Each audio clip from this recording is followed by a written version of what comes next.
One of the games that Steve wanted you to mention is that Plantopia game. Yeah. You guys got a couple of days left on the Kickstarter, is that right? Yeah. I should do a quick plug since that's something that's really kind of like my main focus for the last while, and I think lots of people will like it. It's basically, I guess the elevator pitch for this in like one sentence is that it's a really cute and easy to learn race for the galaxy. And okay. I use that pitch in my story page as well. And I think that got a lot of people hooked. So I've got the pictures up there. I'm not familiar. Is this from an IP? Is this an intellectual property? Okay, so the IP is a webcomic called Life of a Potato. Okay. It's actually, but the thing is, Plantopia itself was created as a board game, as a card game. But the characters that you just saw, the potato and the mushroom, those ones are from the IP. Yeah, so this potato here. So it's literally called Life of a Potato. So that's the main character. Okay. So in the webcomic, there's like all of these stories. It's a very uplifting webcomic about how like small guys like Potato can change the world. But Plantopia is actually very different. So kind of like we situated this game as like one of Potato's adventures. So it's one of the planets that Potato visited, and basically you're trying to grow this really crazy garden that's full of all of these interactive plants that kind of interact with your strategies.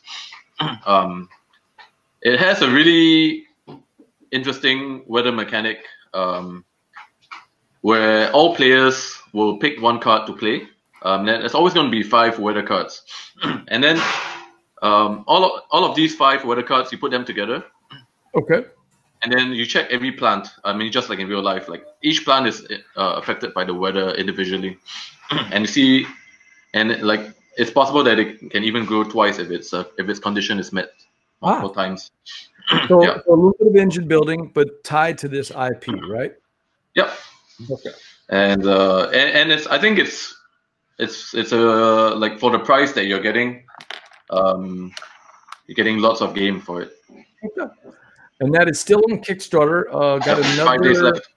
Yeah, got 5 days left. Let's see. I think I had a link real quick. Yeah, here it is. Steve's got the link. It's in the chat crew. Check it out. Got some Starla level. Oh, our family plays games. Cute. I agree. I love this artwork. Yeah. This is really cool.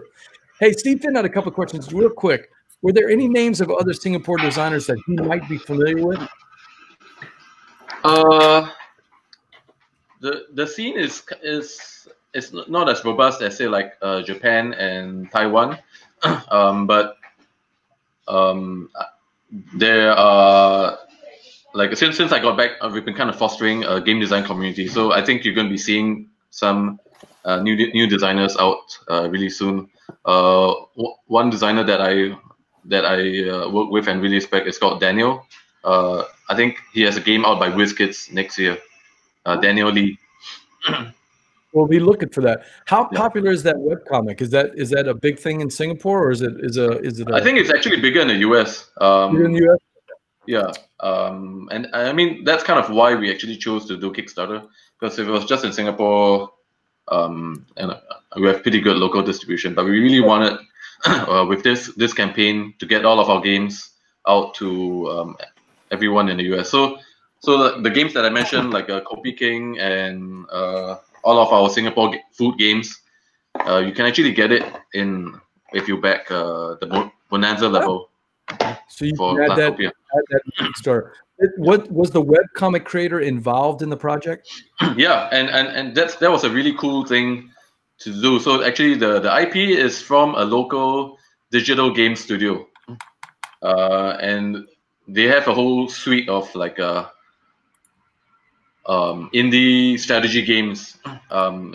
It's called Holy Potatoes, but this IP is kind of a bit separate. Like it's really kind of focused on like really making a very touching and meaningful webcomic. And so I worked hand in hand with the illustrator, and we came up with all of these puns it was mostly her actually, but I like to say that I contributed some to them, some of them. And yeah, it's been a blast creating these cards. In terms of game, actually, there are a lot of like game design Easter eggs as well. I don't know if everyone can like. So I mean, the obvious puns are in like the flavor text, but some of the I try to throw in some game design Easter eggs as well. Be a protractor. Nice. I like that. Okay. And I did see that when I was scrolling through the cards, there was a lot of visual puns. So I do like that. And that's Plantopia, and that's from Origame, right? Origame. And it's still on Kickstarter for another 5 days. Check that out, chat crew, because you still got a chance. And you can back inside the Kickstarter. You can have access to some of the other games.